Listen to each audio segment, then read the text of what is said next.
Hello dear friends, എല്ലാവർക്കും അമ്മൂസ് കിച്ചണിലേക്ക് സ്വാഗതം. ഞാൻ അമ്മു. എല്ലാവരും സുഖമായിരിക്കുന്നുവല്ലോ. ഇന്ന് ഞാൻ വന്നിരിക്കുന്നത് ഒരു സ്പെഷ്യൽ ആയിട്ടുള്ള ബീഫിന്റെ റെസിപ്പിയുമായിട്ടാണ്. നാടൻ രീതിയിൽ മൺചട്ടിയിൽ തയ്യാറാക്കുന്ന ടേസ്റ്റി ആയിട്ടുള്ള റെസിപ്പിയാണ് മൺചട്ടി ബീഫ്. നമ്മുടെ നാട്ടിൽ കുട്ടിക്കാലത്തൊക്കെ നമ്മൾ ചെയ്യുന്ന നമ്മുടെ അമ്മമാരും അമ്മമ്മമാരൊക്കെ ചെയ്യുന്നത് വളരെയധികം ടേസ്റ്റ് ആണല്ലേ. ആ ബീഫിന്റെ രുചിയും മണമൊക്കെ നമ്മുടെ നാവിൽ ഇപ്പോഴും ഉണ്ട്.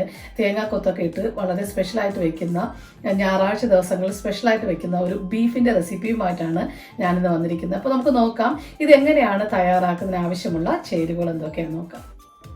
അതിനായിട്ട് ഞാനിപ്പോൾ ഇവിടെ ബീഫ് എടുത്തിട്ടുണ്ട്. നല്ല കൊഴുപ്പ് കൂടിയ ബീഫ് വേണം നമ്മൾ എടുക്കാനായിട്ട്. അപ്പോൾ അടുത്ത വേണ്ടതെന്ന് വെച്ച് കഴിഞ്ഞാൽ ചെറിയ ഉള്ളിയാണ്. ചെറിയ ഉള്ളി നമ്മൾ ഒരു അല്പം കൂടുതൽ എടുത്തിരിക്കുന്നത്. സവാള വേണമെങ്കിലും തയ്യാറാക്കാം കേട്ടോ.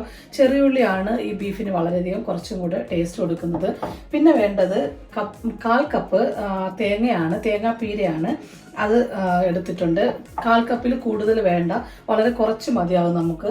കാരണം നമ്മളിതിൽ തേങ്ങ കൊത്ത് ഉപയോഗിക്കുന്നുണ്ട്. തേങ്ങ കൊത്തിനാണെന്നുണ്ടെങ്കിൽ ഇതുപോലെ കട്ട് ചെയ്തതാണ് തേങ്ങ. പിന്നെ ഒരു 3 പച്ചമുളക് വേണം. പിന്നെ വേണ്ടത് കുരുമുളകിൻ്റെ പൊടിയാണ്. കുരുമുളക് പൊടി വേണം, ഹോൾ സ്പൈസസ് വേണം. പിന്നെ വേണ്ടത് ഞാൻ ഇഞ്ചിയും വെളുത്തുള്ളിയും ഇതുപോലെ കല്ലിൽ നന്നായിട്ട് ചതച്ച് വെച്ചിട്ടുണ്ട്. ഇഞ്ചിയുടെയും വെളുത്തുള്ളിയുടെയും പേസ്റ്റ് ഉണ്ടെങ്കിൽ അങ്ങനെ ഉപയോഗിക്കാം. പക്ഷേ നമ്മളിപ്പോൾ നാടൻ രീതിയിൽ മൺചട്ടിയിൽ തയ്യാറാക്കുന്നതാണല്ലേ, അപ്പോൾ ഇതുപോലെ ഫ്രഷായിട്ട് തന്നെ ഒന്ന് നമുക്ക് ചതച്ചെടുക്കാം. പിന്നെ 2 തക്കാളി വേണം. അപ്പോൾ ഇത്രയും സാധനങ്ങളാണ് വേണ്ടത്. ബാക്കി നമ്മൾ ഇടുമ്പോൾ കാണിക്കാം. അപ്പോൾ എങ്ങനെയാണ് ടേസ്റ്റി ആയിട്ടുള്ള മൺചട്ടി ബീഫ് തയ്യാറാക്കുന്നത് നോക്കാം. മൺചട്ടിയിലാണ് നമ്മൾ ഈ ബീഫ് തയ്യാറാക്കുന്നത്. അതുപോലെ വിറകടുപ്പിൽ, നാട്ടിലൊക്കെ ആണെങ്കിൽ വിറകടുപ്പിലൊക്കെ ഉണ്ടാക്കുന്നതിന് വളരെ ടേസ്റ്റ്. ആ ഒരു പുകയുടെ മണമൊക്കെ നമ്മുടെ ഈ ബീഫിൽ ഇറങ്ങുമ്പോഴാണ് കറിക്കൊരു നാടൻ രുചിയൊക്കെ ഉണ്ടാകുന്നത്. നമ്മളിത് വെളിച്ചെണ്ണയിലാണ് തയ്യാറാക്കുന്നത്. ഞാനിപ്പോൾ ഒരു മൺചട്ടി അടുപ്പി വെച്ചിട്ടുണ്ട്. എൻ്റെ ഈ മൺചട്ടി ഒരുപാട് പഴകിയതാണ് കേട്ടോ. ഇതിൽ വെക്കുന്ന കറികൾക്കൊക്കെ ഒരുപാട് ടേസ്റ്റാണ്. അപ്പോൾ ആ മൺചട്ടിയിലേക്ക് ഞാനിപ്പോൾ വെളിച്ചെണ്ണ ഒഴിച്ചു കൊടുക്കാം. നമുക്കിപ്പോൾ റീഫൈൻഡ് ഓയിൽ വേണമെന്നുണ്ടെങ്കിൽ ഉപയോഗിക്കാം കേട്ടോ. വെളിച്ചെണ്ണയിൽ തയ്യാറാക്കുന്നതാണ് കുറച്ചും കൂടെ രുചി. അപ്പോൾ ഞാനിതിലേക്ക് ഒരു 2-3 സ്പൂണ് വെളിച്ചെണ്ണ ഒഴിച്ചു കൊടുക്കുകയാണ്. ഇപ്പോൾ ഓയിൽ നന്നായിട്ട് ചൂടായിട്ടുണ്ട്. നമുക്കിതിലേക്ക് കടുകും ഹോൾ സ്പൈസസും അതുപോലെ പെരിഞ്ചീരകവും ഇട്ട് കൊടുക്കാം.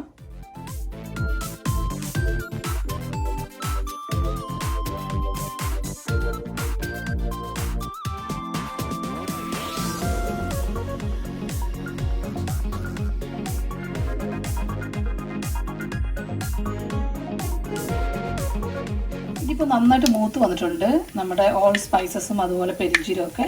അപ്പോൾ നമുക്ക് ചെറിയ ഉള്ളി ഇട്ട് കൊടുക്കാം.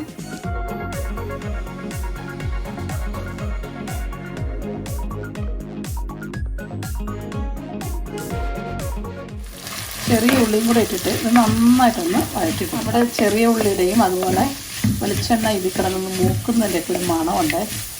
അതൊരു സൂപ്പർ മണമാണ്. ഇനി ഇതെല്ലാം കൂടെ നന്നായിട്ടൊന്ന് വഴറ്റി കൊടുക്കാം.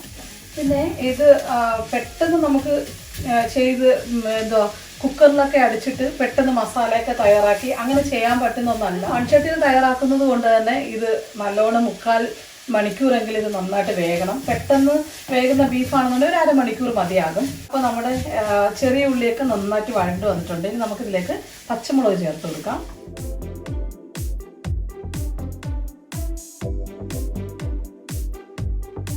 ഇത് നന്നായിട്ടൊന്ന് വാടി വന്നിട്ടുണ്ട്. ഇനി നമുക്കിതിലേക്ക് ഇഞ്ചിയും വെളുത്തുള്ളിയും ചതച്ചത് ചേർത്ത് കൊടുക്കാം. ഇഞ്ചിയുടെയും വെളുത്തുള്ളിയുടെ അളവ് നിങ്ങളുടെ അനുസരിച്ചിട്ട് എടുക്കുക കേട്ടോ. പക്ഷേ കുറച്ച് കൂടുതൽ വെളുത്തുള്ളി കുറച്ച് കൂടുതൽ എടുക്കുക, ഇഞ്ചി അതുപോലെ തന്നെ അതിൻ്റെ ഒരു പകുതി എടുക്കുക. അപ്പോൾ ഒരു പ്രത്യേകിച്ച് അളവുകളെല്ലാം കറക്റ്റ് ആയിരുന്നെങ്കിൽ മാത്രമാണ് നമ്മൾ വിചാരിക്കുന്ന രീതിയിലുള്ള ഒരു രുചി ഇതിന് കിട്ടത്തുള്ളൂ. അപ്പോൾ ഇനി നമുക്കിതിലേക്ക് ഇഞ്ചിയും വെളുത്തുള്ളിയും പേസ്റ്റ് ഇട്ട് കൊടുക്കാം. പേസ്റ്റ് അല്ല, നന്നായിട്ട് ചതച്ചതാണ്.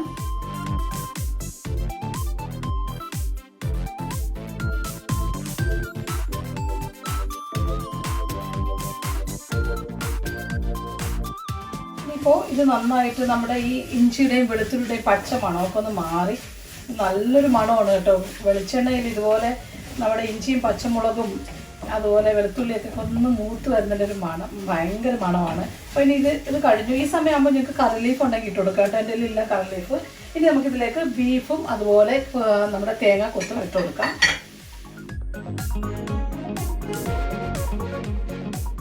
ഒരു 1/2 ടീസ്പൂണ് മഞ്ഞൾപ്പൊടി, അതുപോലെ ഒരു 1/2 ടീസ്പൂണ് കുരുമുളകിൻ്റെ പൊടി.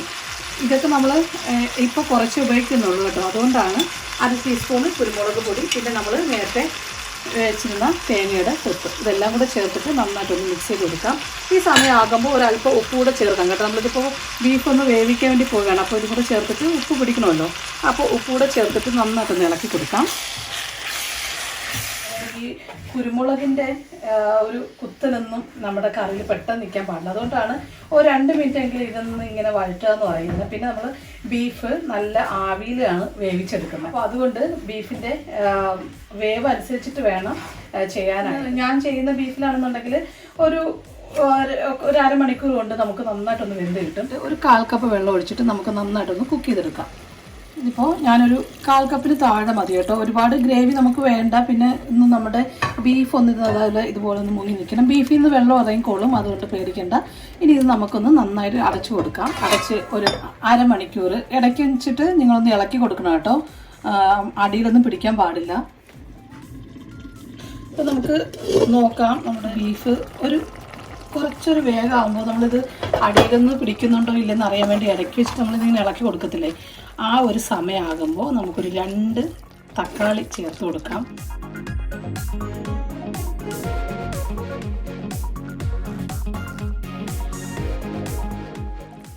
അപ്പോൾ ഇത് നമുക്കൊന്ന് നന്നായിട്ട് അടച്ചു കൊടുക്കാം. ഒട്ടും ആവി വെളിയിൽ പോകരുത് കേട്ടോ. നന്നായിട്ട് ആവി നിന്നിട്ട് വേണം ബാക്കി ഒന്ന് വെന്ത് കിട്ടാനായിട്ട്. അപ്പോൾ നമ്മുടെ ഈ ബീഫ് ഒന്ന് നന്നായിട്ട് കുക്കായി വരുന്ന സമയം കൊണ്ട് നമുക്കൊരു മസാല തയ്യാറാക്കാം. ഇപ്പോൾ ചൂടായ പാനിലേക്ക് നമുക്ക് നേരത്തെ എടുത്ത് വെച്ചിരിക്കുന്ന തേങ്ങ ഇട്ട് കൊടുക്കാം. ഞാൻ പറഞ്ഞുവല്ലോ, ഒരു 2-3 സ്പൂണ് മതി കേട്ടോ. ഒരു 1/4 കപ്പോളം മതിയാകും. കുറച്ചെടുക്കുക, തേങ്ങ ഒരുപാട് വേണ്ട. തേങ്ങ ഒരുപാട് ഇട്ട് കഴിഞ്ഞാൽ തന്നെ ടേസ്റ്റ് മുഴുവനും മാറിപ്പോകും. ഇനി നമുക്കിതിലേക്ക് ഒരു 2 സ്പൂണ് മുളക് പൊടി ഇട്ട് കൊടുക്കാം. 2 സ്പൂണ് മുളക് പൊടി. ഞാനിപ്പോൾ 2 വലിയ സ്പൂൺ മുളക് പൊടി എടുത്തിരിക്കുന്നത്. 2-2.5 സ്പൂൺ ഇടാം കേട്ടോ. എരിവ് അനുസരിച്ചിട്ട് വേണം ഇടാനായിട്ട്. പിന്നെ വേണ്ടത് 2 സ്പൂണ് മല്ലിപ്പൊടിയാണ്. മല്ലിപ്പൊടിയാണെന്നുണ്ടെങ്കിലും വലിയ സ്പൂൺ എടുത്തിരിക്കുന്നത്. മല്ലിപ്പൊടി ഇച്ചിരി കൂടുതലിടാം. അപ്പോൾ 2 സ്പൂണ് മല്ലിപ്പൊടിയായി. ഇനി വേണ്ടത് ഗരം മസാലയാണ്. അതിപ്പോൾ ഇതുപോലെ 1 സ്പൂണ് ഗരം മസാല.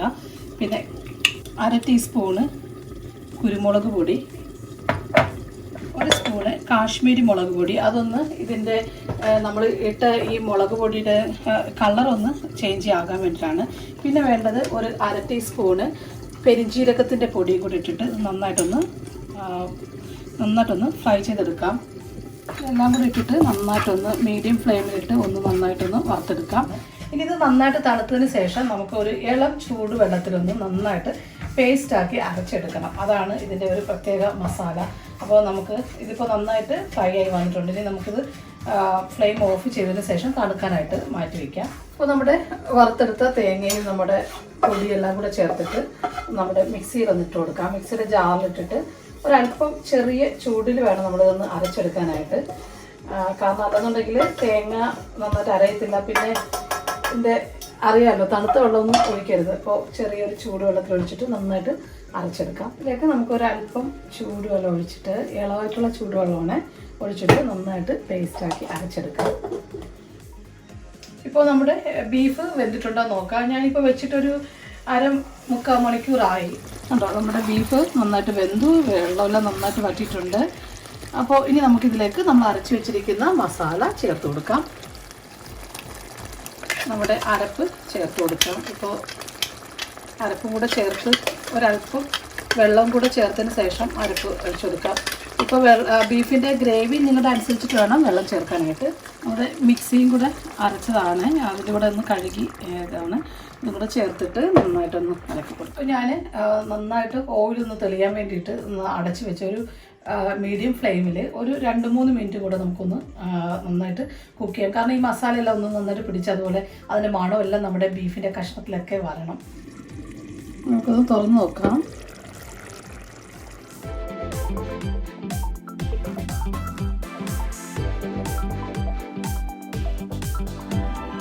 ഇതിലേക്ക് ഇതിൻ്റെ മുകളിൽ ഒരു 1/4 ടീസ്പൂൺ, അത് കൂടരുത് കേട്ടോ, എരിവെല്ലാം കറക്റ്റായിട്ടുണ്ട്. നമ്മുടെ ഈ കുരുമുളകിൻ്റെ ഒരു ഫ്ലേവർ കിട്ടാൻ വേണ്ടിയിട്ടാണ്.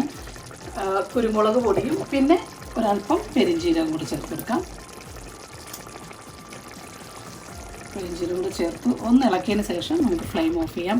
അപ്പോൾ ഇതാണ് നമ്മുടെ മൺചട്ടി ബീഫ്. അപ്പോൾ അതുപോലെ നിങ്ങൾക്ക് കുറച്ചും കൂടെ ഗ്രേവി വേണമെന്നുണ്ടെങ്കിൽ കൂട്ടാം, ഗ്രേവി വേണമെങ്കിൽ കുറയ്ക്കാം.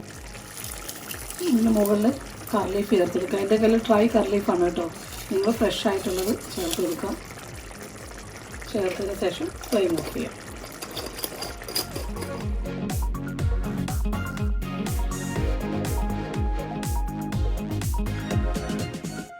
അപ്പോൾ നമ്മുടെ വളരെ സ്വാദിഷ്ടമായിട്ടുള്ള മൺചട്ടി ബീഫ് റെഡി ആയിട്ടുണ്ട്. ഒരുപാട് സമയം എടുത്തിട്ട് വേണം ഇത് ചെയ്യാനായിട്ട്. അതുപോലെ നന്നായിട്ട് മൺചട്ടി കിടന്ന് വെന്ത് മസാല എല്ലാം നന്നിട്ട് പിടിച്ചിട്ട് വേണം ഇത് തയ്യാറാക്കി എടുക്കാൻ. വളരെ സ്വാദിഷ്ടമാണ്. അപ്പോൾ നിങ്ങൾ എല്ലാവരും ഇതൊന്ന് ട്രൈ ചെയ്ത് നോക്കണം. അതുപോലെ നിങ്ങൾക്ക് ഈ വീഡിയോ ഇഷ്ടമായെങ്കിൽ എൻ്റെ ചാനൽ സബ്സ്ക്രൈബ് ചെയ്യാൻ, ലൈക്കും ഷെയർ ചെയ്യാൻ മറക്കരുത്. മറക്കാതെ ബെല്ലൈക്കൺ ഓർത്തെങ്കിലേ നോട്ടിഫിക്കേഷൻസ് ഒക്കെ കിട്ടുകയുള്ളൂ. അപ്പോൾ അടുത്ത വ്യത്യസ്തമായ വിഭവമായി കാണുന്ന എല്ലാവർക്കും thank you so much. Thank you for watching. Keep watching Ammu's kitchen UK.